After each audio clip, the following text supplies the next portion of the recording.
actually here to roast Lee Child or Jack Reacher. I came here to make out with a really hot Australian guy. I met Lee more than a decade ago, I think, after he generously blurbed my first novel. I was thinking that was a very special honor at the time, until I found out that Lee somehow managed to blurb every single book that came out in 2003. True story, even a couple of gardening books. I think the identical blurb on both of them was, "I smoke things that grow in gardens." Highly recommended. Seriously, Lee is known for his generosity in crediting and supporting other writers. Lee even mentioned one of my characters, Samantha Kincaid, in the opening scene of Bad Luck and Trouble. You thought Reacher was kidding around, but he wasn't. In the opening scene of that book, Reacher's leaving Portland after spending not one, but 2 nights with a prosecutor named Samantha. Well, that's Samantha Kincaid. Again, I was thinking that was pretty great, until I found out that Reacher spent the whole following month with that whore, Angela Lansbury. So when I was preparing my comments today, I figured I should consult with Samantha for her input, and it was easy to consult her because she lives in my head. And what I learned is that when it comes to Reacher, you can't judge a man by his shoe size. More, shall we say, one shot than 61 hours. More tripwire than the hard way. Worth dying for? More like never go back.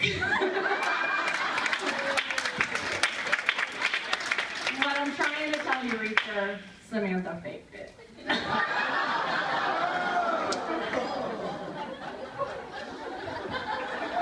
But we're not here to talk only about Reacher. We're really here to honor his creator, the wonderful Lee Child.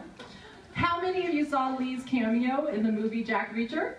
Did you catch that? All right, so he's the guy playing the police officer who hands Reacher his trademark toothbrush when Reacher's released from custody. There was actually a little bit of confusion about that scene.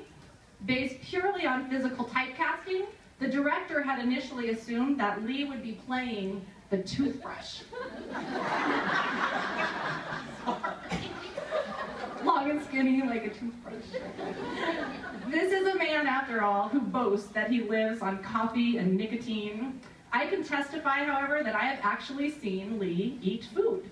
He's got trail mix, like he's pretending to eat it like those super bottles do. He's counting each individual almond. So for those of you who are wondering what it's like to share a meal with Lee, I brought an exact replica of what he ate for dinner last night. Celery and a baby carrot. I'm not saying Lee's skinny, but he can't wear yellow, or he's often mistaken for his now famous #2 pencil that he wrote his first book with. He's so skinny, he has to run around the shower trying to get wet.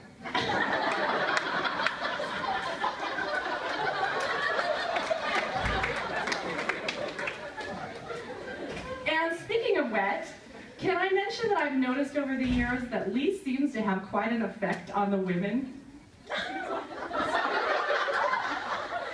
When I first started attending these book conferences, I would see him surrounded by women well into the night, and then again at breakfast in the morning. And I wondered if maybe when he agreed to blurb all those writers, the word blurb meant something different in England.